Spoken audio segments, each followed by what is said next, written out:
Poetry Center, bringing poetry to Paterson since 1980 at Passaic County Community College.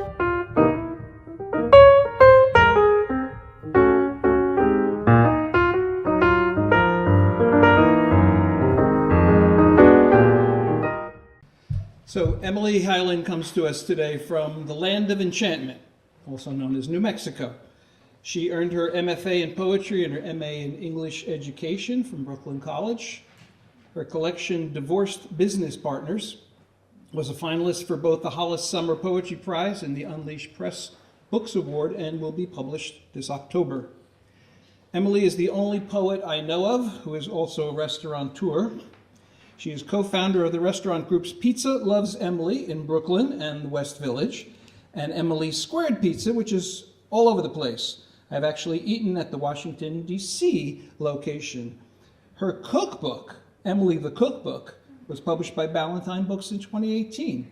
And if that's not enough, she teaches and is a partner at Yoga Source in Santa Fe. Here's Emily Hyland.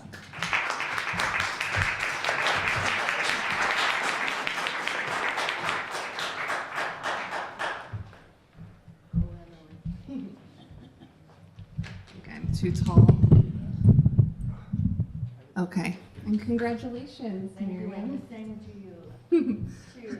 Hi, everybody. Thank you so much for coming out today. So I'll read just right from the middle of the drama. Divorced Business Partners takes place at a small mom and pop restaurant, and it's owned by a husband and wife who are in the thick of things.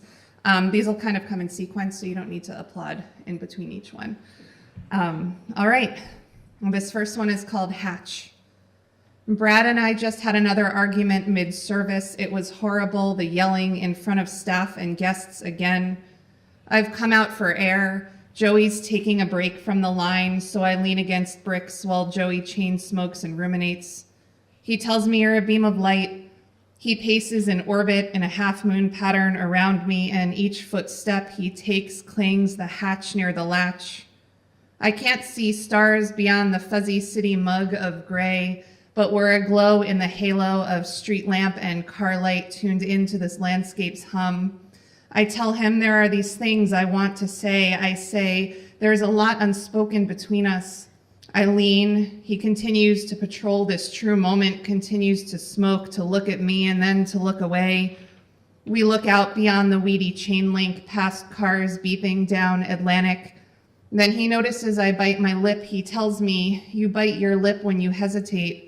I know he's right. I also spin my ring with my right thumb and pointer in hot circles like a race car burning the pavement around a track. Near the end, he stays out with her until sunrise, sitting on the grassy knoll of the William Vale Hotel, watching jetsam catch moonlight on the river.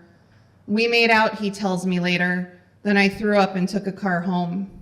I've been staying out until the bars close with Joey on Saturdays anyway, ripping coasters into sawdust while drinking IPA.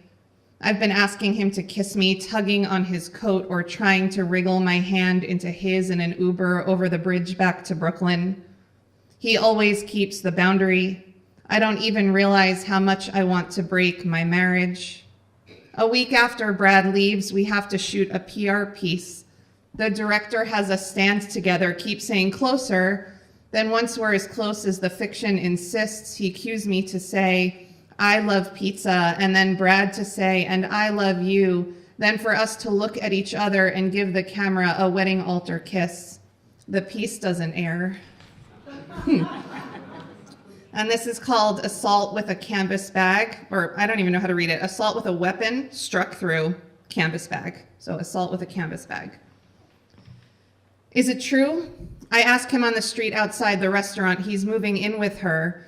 He looks off, out of focus, a dragonfly zips by. I ask again, and when I ask, how long has it been? He says with a dead arrow, it's none of your business.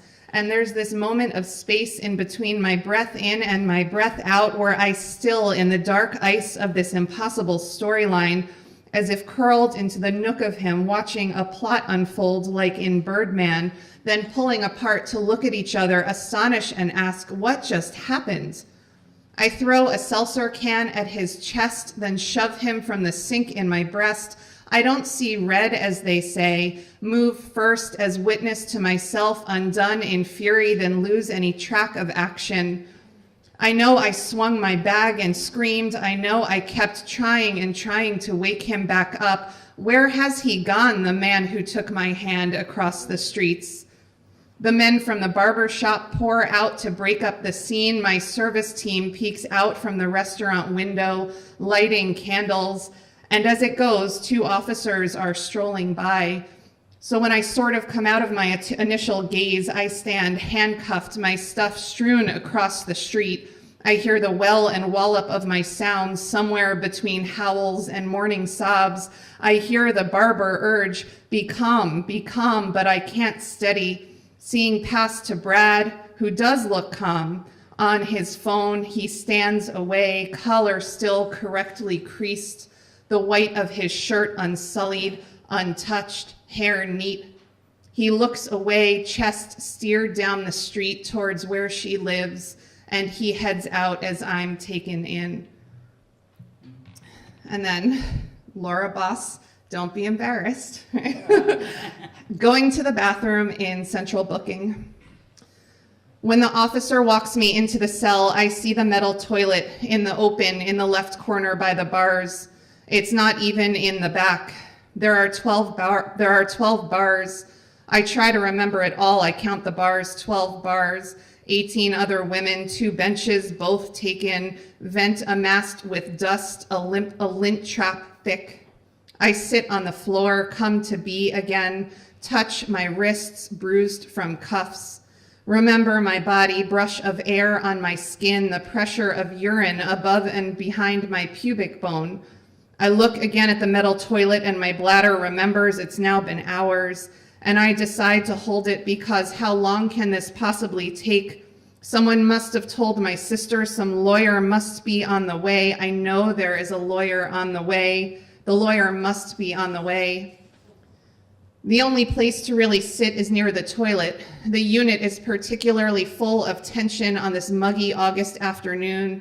The ally calls to my guts as a magnet for release. I admit how badly I need to go. I tell myself we're just a bunch of women sitting on the floor. Someone in here has pulled down her pants before, I'm almost sure. I'm going to have to do this soon, so I might as well do it now. So I sort of ask to no one at all, what do we do when we need to go? A cellmate tells me, yell to the CO for toilet tissue. She'll bring you some from the roll. I thank my friend and press my body to the bars. It feels unnatural to shout like I would to Mom from the TV room when she'd call for dinner and we'd call back. The group is amused by my soft caw out, so someone hollers. I'm grateful her voice booms and bellows for me down the hall. The CO gives me a few sheets. Thank God I only have to pee. I study the toilet, my complete foe, see the gunk and crud and film around the seat. I plan to squat. I take a breath and look around, unbutton and unzip my jeans, then slowly pull the denim down. And as I start to feel the stream, a fart comes out. I can't control, it's loud and long, a foghorn blow that's thick with shame, and on the beat a peer roars out, hot damn, this bitch has got some gas. Another laughs loud and slaps her leg. She could shoot a car across the state. The whole cell is rolling on the ground. I wipe so quick I feel the wet all down my thigh. I sort of roll my eyes, then smile too. Realize the glue in this long, short spell, any chance to break the buzz of dwell and hot ennui, an act of craft. I have more left, so toot again, and we all crack up so hard it hurts against the concrete floor, where we'll all together later lay our heads and wait our turns until we go. Thank you very much.